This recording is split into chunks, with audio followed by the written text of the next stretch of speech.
Whole of society approach laban sa cybercrime atin namang alamin kasama si Undersecretary Alexander Ramos, Executive Director ng Cybercrime Investigation and Coordinating Center. Yusek, magandang tanghali po. Ay, magandang tanghali din po. Sir, una po sa lahat, ano po ang kahalagahan ng whole of society approach para labanan ng cybercrime sa bansa? Ang nangyayari sa atin ngayon, the new type of cyber crimes na nakakasakop sa atin ngayon, hindi ordinary, napaka-complex, no? Nandyan yung may cellphone ka, meron tayong naapektuhan sa iba't ibang aspeto ng pamumuhay natin, yung daily chores natin, lagi tayo nakatutok sa cellphone, meron tayong binibili, so iba't ibang epekto sa atin. So kailangan natin na hindi lang DICT ang tumutugon dito. Dapat isama natin o i-partner tayo together with other government agencies, no? Nandiyan ang National Police, andiyan ang NBI. Meron tayong issue sa immigration, mga OFWs natin. So nandiyan ang DMW, nandiyan ang Bureau of Immigration, nandiyan din ang DTI, pang-araw-araw nating pangkabuhayan na apektuhan, no? Nandiyan ang Department of Finance, yung kanilang sa AMLA, no? Kasi ang pera na apektuhan online. Kaya dapat meron tayong holistic approach. Hindi lang iisang solusyon. And what is more important here is that nagkakaisa ang ating mga ahensya sa pagtugon sa mga problema ng mga kababayan natin. Sir, sa ngayon, paano po ba ninyo ginagabayan ang mga government agencies and offices sa cybersecurity at cybercrime prevention mula sa CICC Education Program? Okay. Ang unang challenge diyan ay dapat pag-isahin natin lahat ng ahensya ng mga gobyerno.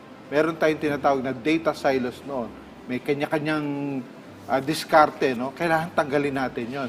So what we did was under the mandate namin sa Republic Act 10175 is to create a collaboration center. So nandyan itinayo natin ang National Cybercrime Hub. Ngayon, ito'y naiiba sa lahat ng ating mga proyekto, no? Kasi it exists under a zero bureaucracy policy. Anong ibig sabihin nun? Pag pumunta ka, bitbitin mong case mo, pag-uusapan na natin. Kung sino ang mga ahensya na dapat mong hingan ng tulong, madali nating matawagan at kusa silang lumalapit.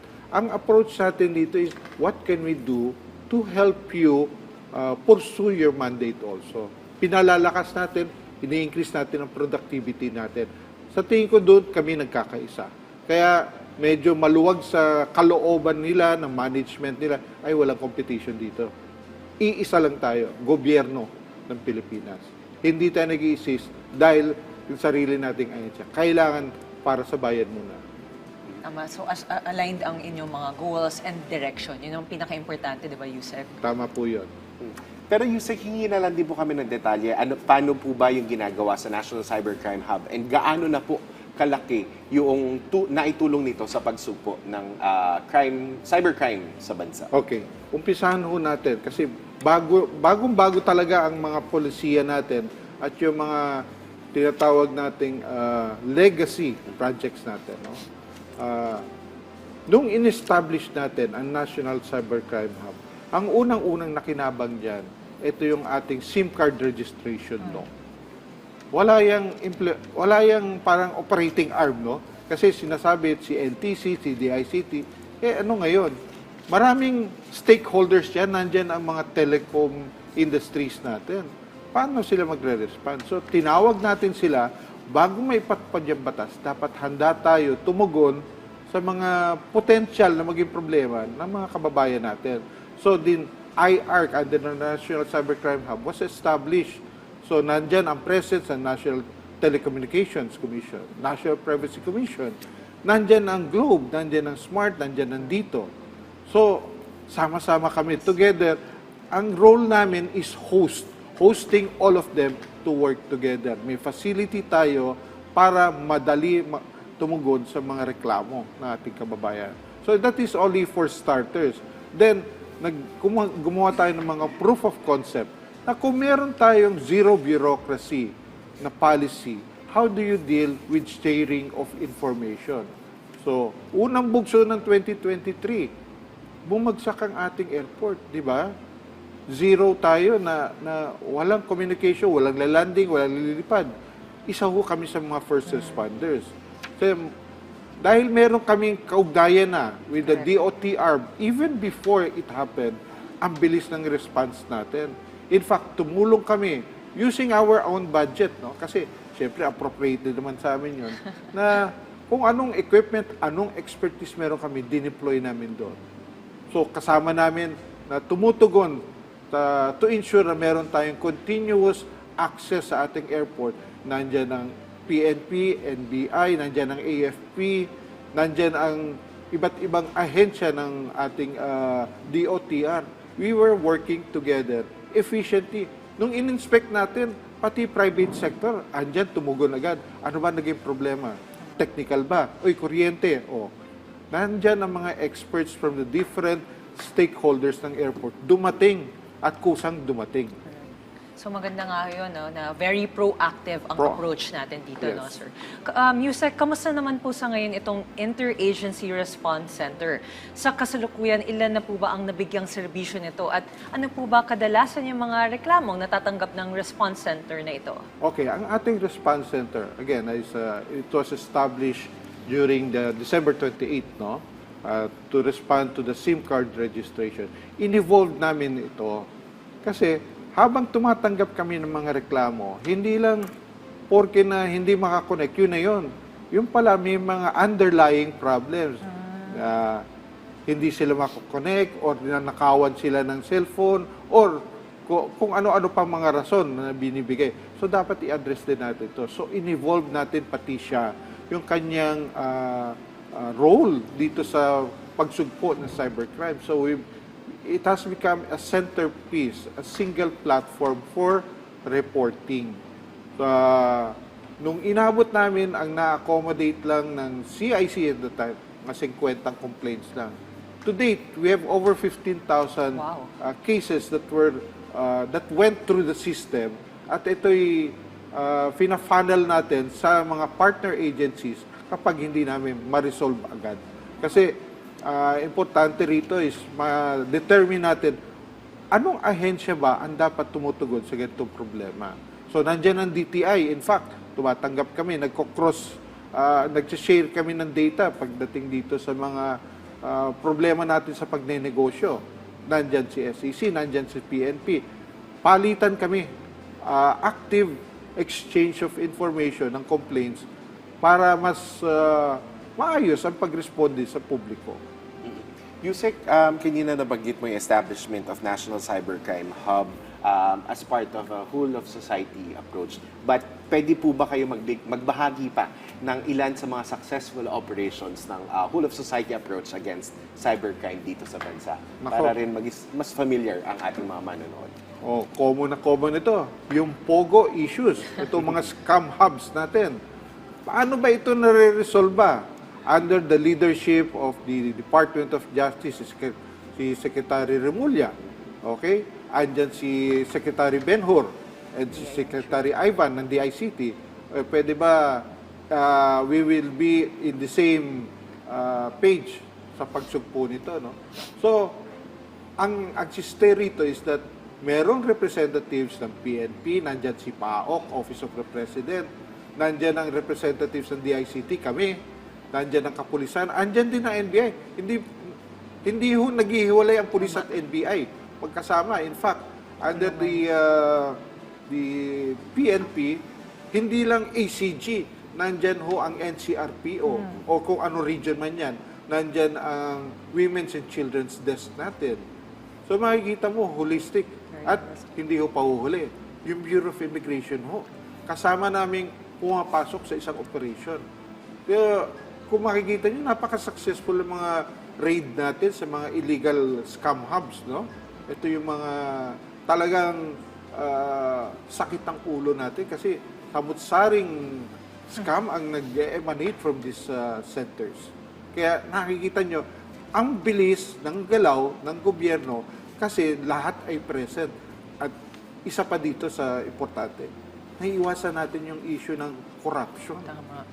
Yung sabihin natin, may itinangay ng mga ebidensya, may pera, abay lahat ho yun nawala. Ay. Hindi na ho issue ngayon. Pag nag-raid ang ating mga law enforcement bodies, malinis. Wala ho kayong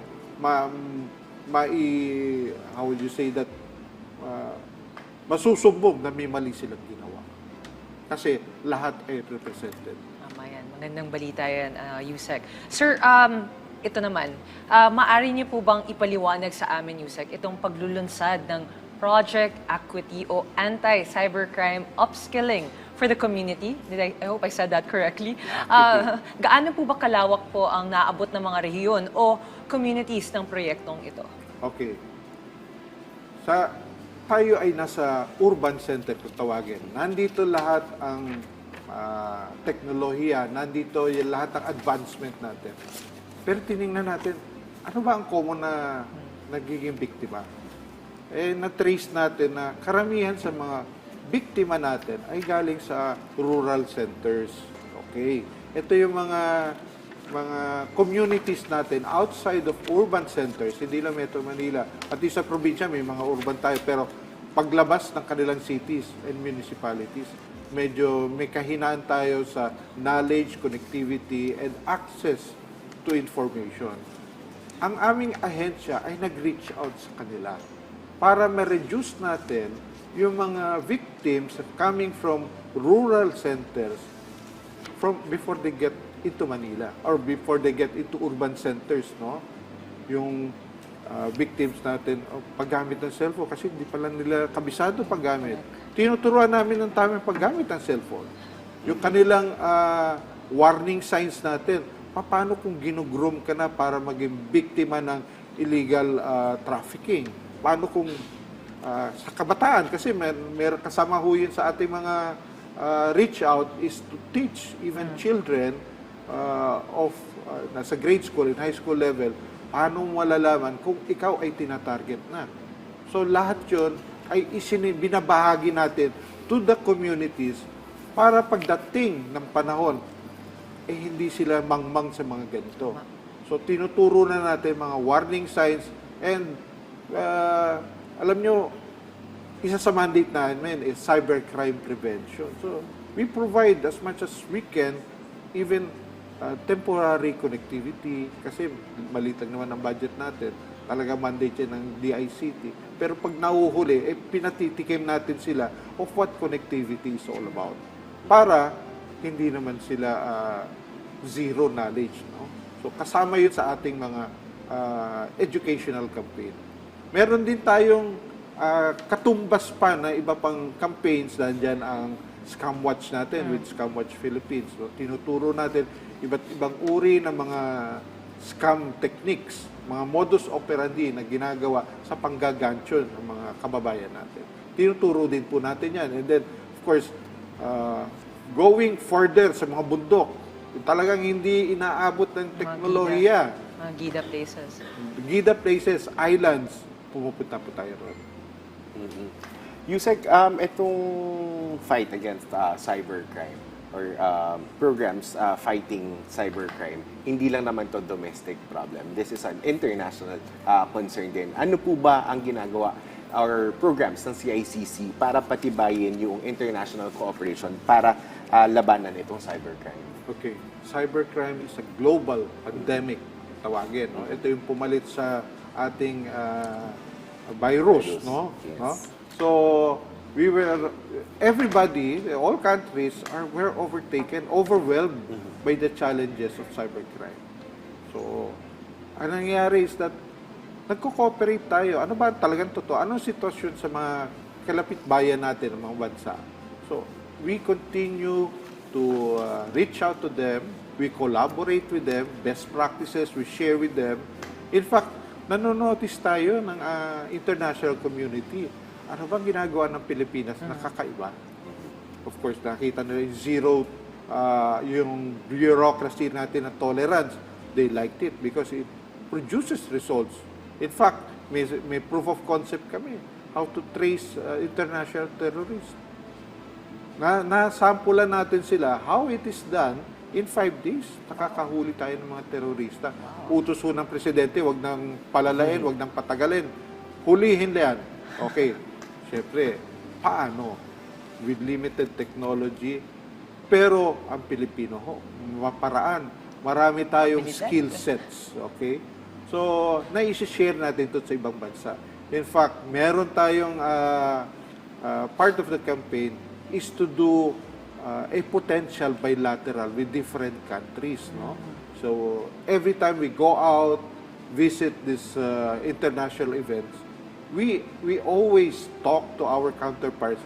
Pwede ba mag-usap tayo? Pwede ba nating i-implement ang zero bureaucracy? Kasi alam niyo ho, may sistema talaga, yung tamang sistema o yung legal na sistema na sinusunod pagdating sa pag-deal ng cross-border crimes, no?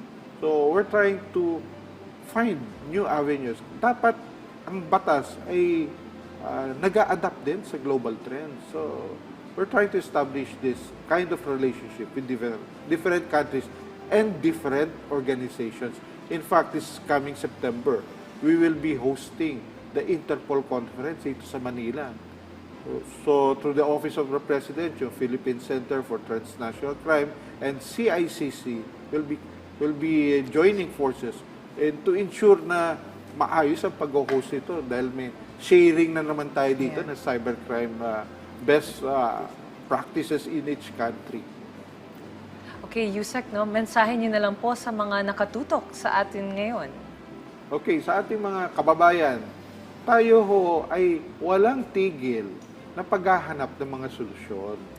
Sana ho tayo, hindi lang ho gobyerno ang gagalaw dito, private sector, pati ho ang individual.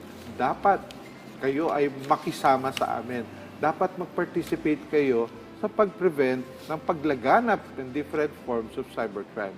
Kung kayo ay may nalalaman na naging biktima o kayo ay naging biktima, huwag kayong mag-atumbili na mag-report. Importante sa amin ang pagre-report nyo kasi napag-aaralan namin, napaghahandaan namin kung ano ang mga dapat gawin ng ating gobyerno para ma-address itong mga challenges natin. Mababawasan yung nakukupitan sa inyong mga GCash chat, sa inyong mga online platforms, no? Mababawasan natin magiging biktima nyo. Maraming salamat po sa inyong oras, Yusek Alexander Ramos, Executive Director ng Cybercrime Investigation and Coordinating Center.